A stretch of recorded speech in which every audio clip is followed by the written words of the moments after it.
I forgot to change the thingy. I forgot to change the other one. Like an idiot.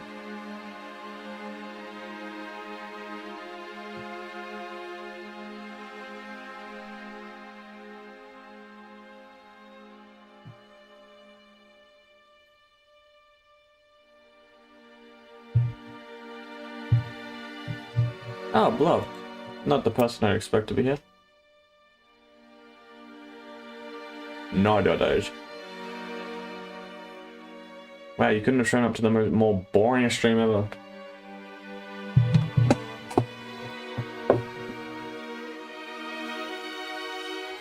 Ah, okay.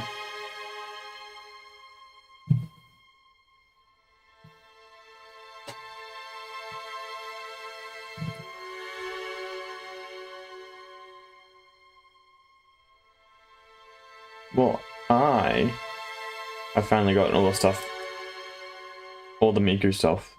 Well, the stuff that wasn't in the Battle Pass.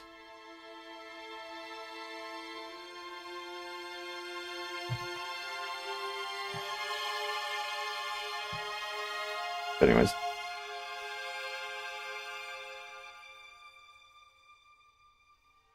Miku.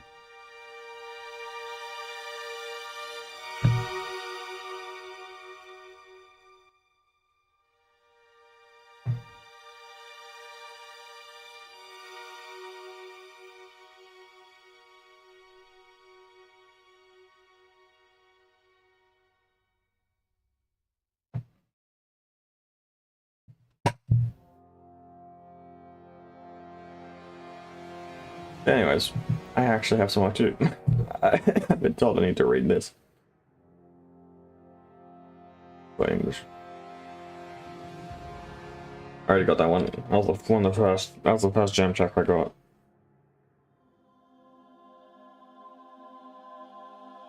But I got the Miku car. Actually, no, I don't. I take that back. I don't actually. I don't have everything. I'm missing the wheels. I'm missing the wheels.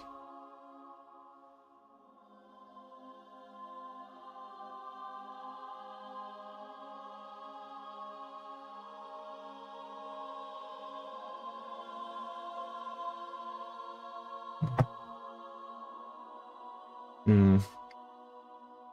Hmm.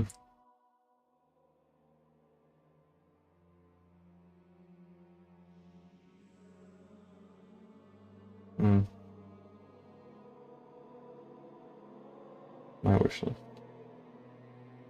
Yeah, I'm missing the wheels and the trail. Last seen September. Yeah.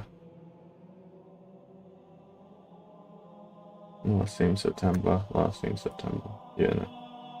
I'm missing the wheels. The Miku Dark wheel, the Miku Beam wheel, and the Miku Pink wheels, and then the Miku Trail. And then obviously everything that was in the Battle Pass. In the, what Battle Pass was it? Chapter 6. In the Music Pass. I don't know what season it was, but well.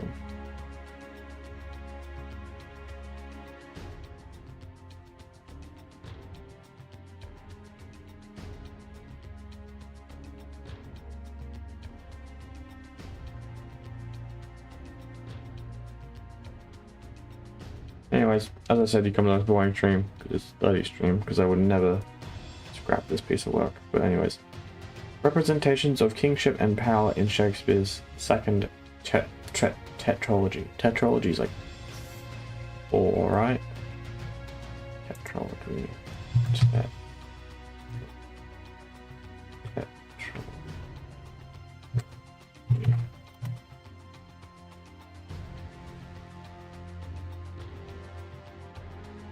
Yeah, 4.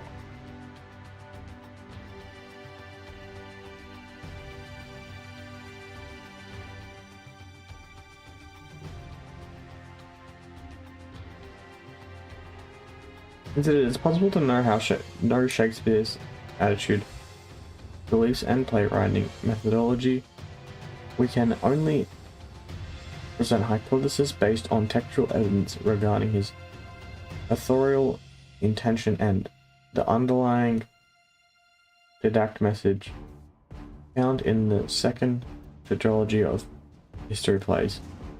In the construction of his history plays, Shakespeare most likely relied upon the chronologies of, for a start, and primary men. Polonized, but he altered and embezzled the materials found in these sources through an experimentation of both the plays and Shakespeare's sources. We see that many of the changes are implemented to promote a deliberate philosophy. I know the word philosophy. Don't know why I just couldn't say it. The plays make the statement that the best possible ruler must be. Hold on.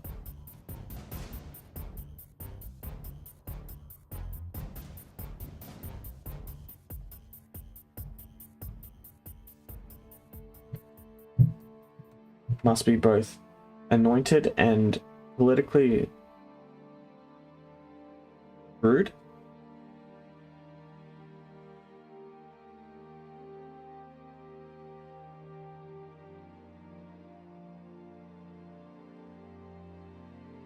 Very sharp powers.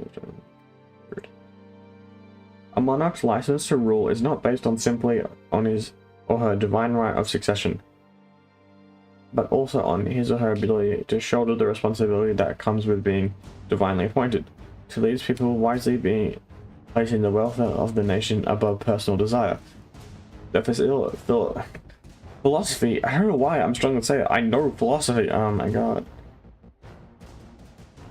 Philosophy seems to be a combination of Tudor and Machiavellian theories on the nature of kingship and power. Moreover, it is possible that the didactic message linking all four history plays in the second tetralogy was constructed as a reaction to the succession problem and the potential that Elizabeth and her council might choose an heir lacking in one or both these areas. Thus, the plays, to a large extent, can be read as a collective guide to help Elizabeth select the next ruler of England. In order to access the credibility of the argument that the play contains the didactic message that the ruler needs the combination of divine right and leadership qualities, must have examined the three characters, Richard II, Henry IV, and Henry V, as found in the chronologies and the plays. Welcome to my world. Overall, the Richard II found in Shakespeare's play differed from the Richard in the histories of Holinshed and Froissart. The historical events of Richard's reign are kept in sequence and no significant changes are made to his character. However, it is the small and subtle changes to the chronologies that so effectively reshape the focus of the play, from a simple report on history to a dramatic lesson in responsibilities of monarchs. Yeah, I don't think I'm gonna be able to read this in like 20 minutes.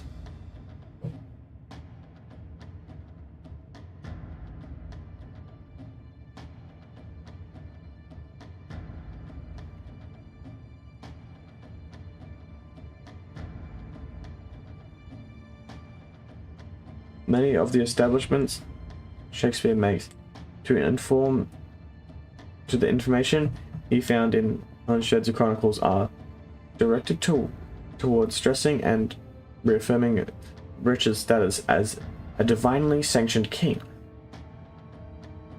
The first and most striking example is the way the character of Gaunt changes.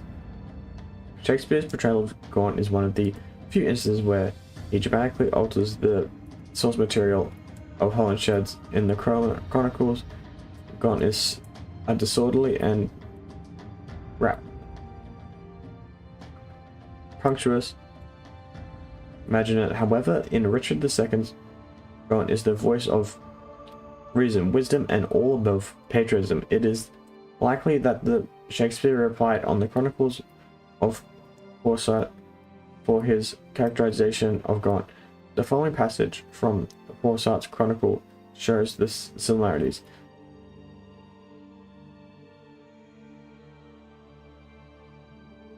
The Duke of Lancaster was sore displeased in his mind to say, back when people couldn't spell. I'm not learning all that.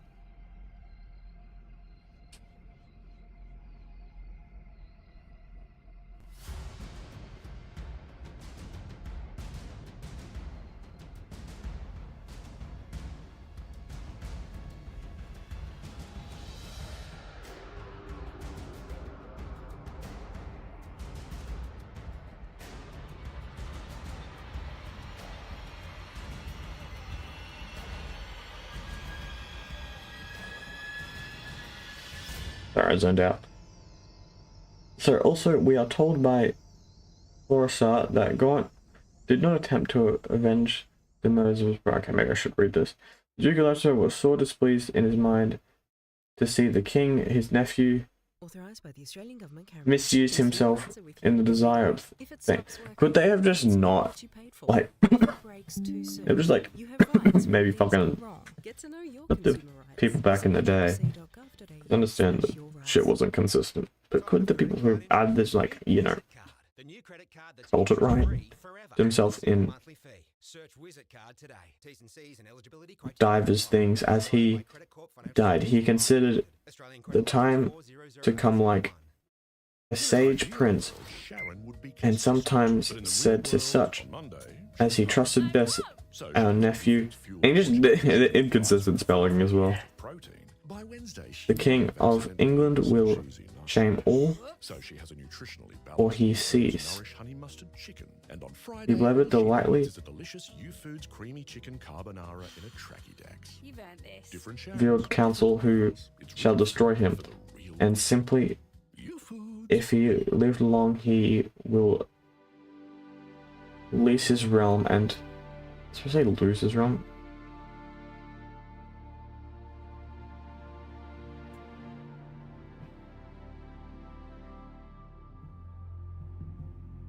And that had been gotten with much cost and travel by our predecessor and by us.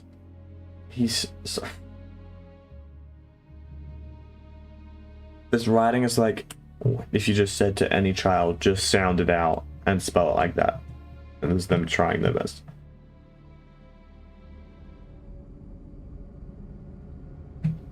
Indredged in the realm between the noble men, hate and discord, by whom he should be served and honored in his land and kept out. The Frenchmen are the right subtle for one mischief that fell among us. Would it were 10, for otherwise they cannot recover the damages, nor can their intents by, it's so hard to read, but by our own means and discord between ourselves, and we see daily that all the realms divided and destroyed, in likewise among ourselves without God provide us, we shall destroy ourselves and ourselves the appearance. Therefore, okay. So also, we were told by Froissart that God did not attempt to avenge the murder of his brother who was backed up, but wisely, immediately, his appearance all these matters. In these passages from Froissart, God, who greatly resembled Shakespeare's character, but Shakespeare further has Gaunt's patriotism and loyalty to the king in order to place it emphasis on Richard's divine right to rule. In many of his speeches in the play, Gaunt empathetically expounds the importance of the divine right of kings. The first of these speeches comes at the beginning of Act 2, as Gaunt speaks with the Duchess of Gloucester. Gaunt knows Richard was an accomplice in the murder of the Gloucester, but still refuses to support any action that would put Richard's crown at risk. Gaunt to stir against the butchers of his life, but since coronation lay in those hands, which made the fault that we could not correct, we could quail to the will of heaven. God's is the quarrel of God's substitute, his deputy anointed in his sight, hath caused his death, that which is wrongfully, let heaven's revenge, for I may never lift an angry arm against his minister. Protecting Richard's position as God's vicegerent is extremely important to Gaunt, for whatever his crimes Richard has committed, it is the responsibility of God alone, not Richard's subjects, to judge and punish him for his offenses.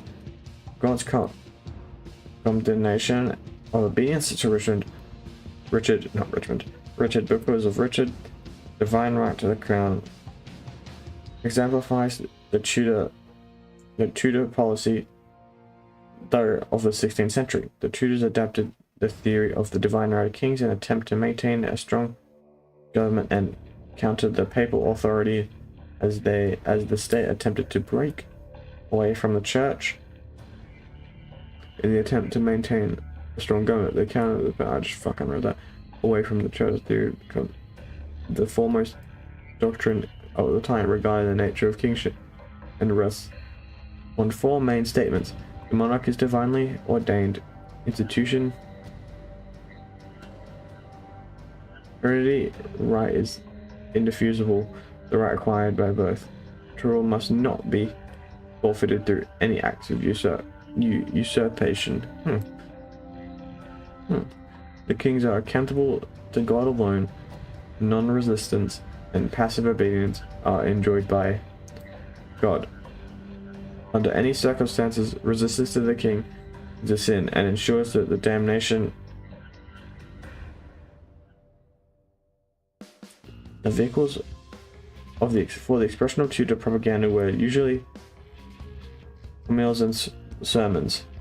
A collection of homilies was produced that include an expression of concerning God's order and obedience to the rules of magistrates. It declares the following: it is intolerable ignorance, madness, and wickedness for the subject to make any murmuring, rebellion, or insurrection against their most dear, most dread sovereign, Lord and King, ordained and appointed by God's goodness for their community, peace, and quietness. Turning our attention once again to Richard II, we see that Gaunt was to the Duchess of Gloucester match the sentiment found following the excerpt from a sermon by Hugh Latimer, the famed Bishop of Worcestershire. God hath sent us a noble king, and in this visitation let us not provoke against him. Let us beware, let us not displease him, let us receive with all obedience and prayer the word of God. I hear say ye walk inordinately, ye talk unseemingly, otherwise the backmouth Christians, you take upon you to judge of judgments. I will not make the king a pope, for the pope will have all things that he doth taken from an article of our faith. I will not say, but king and his council. May I pray daily that they may not it becometh us whosoever they decree to stand unto and receive it obediently. Whew.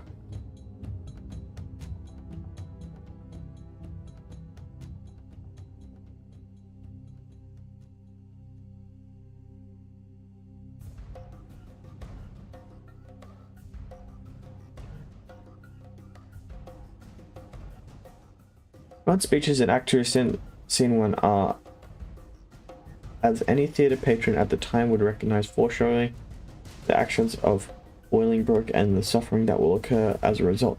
Bolingbroke will make countless other Englishmen and women feel the repercussions of his actions, disposing the rightful King Richard.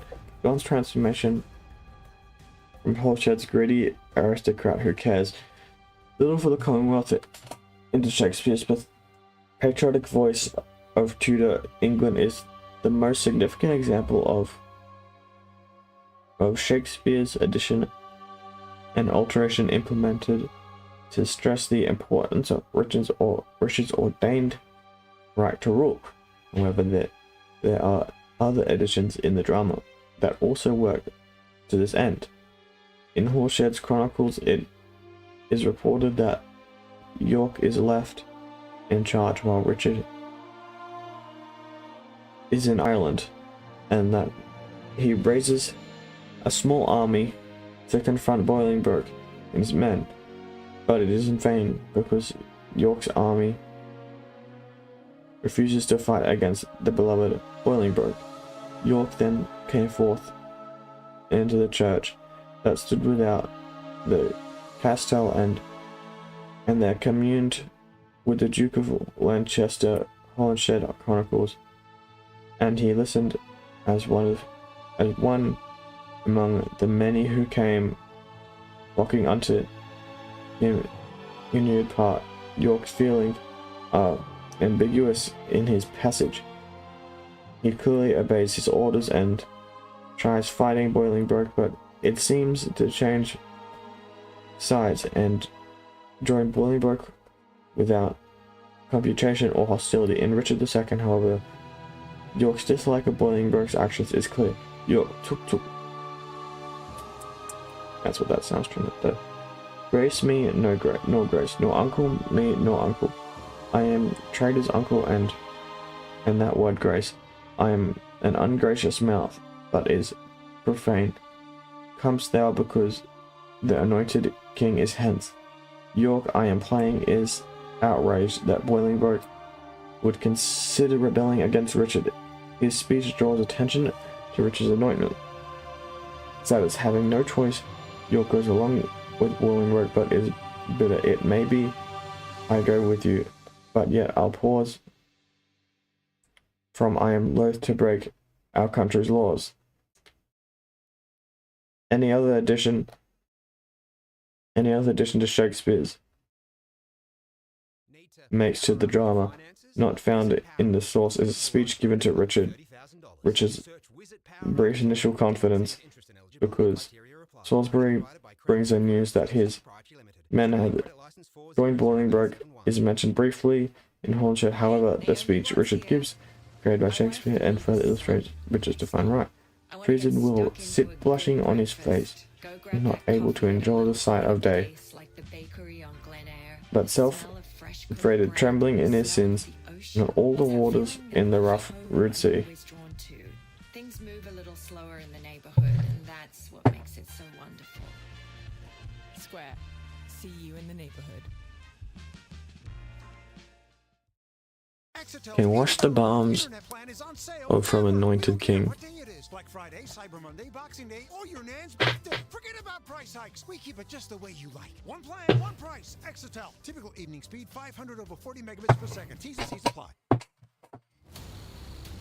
It is obvious that all of the additions Shakespeare makes to his play discussed so far are primarily intended to show how terrible the crime of rebellion is against a legitimate ruler. But the additions also illustrate the importance of legitimacy itself.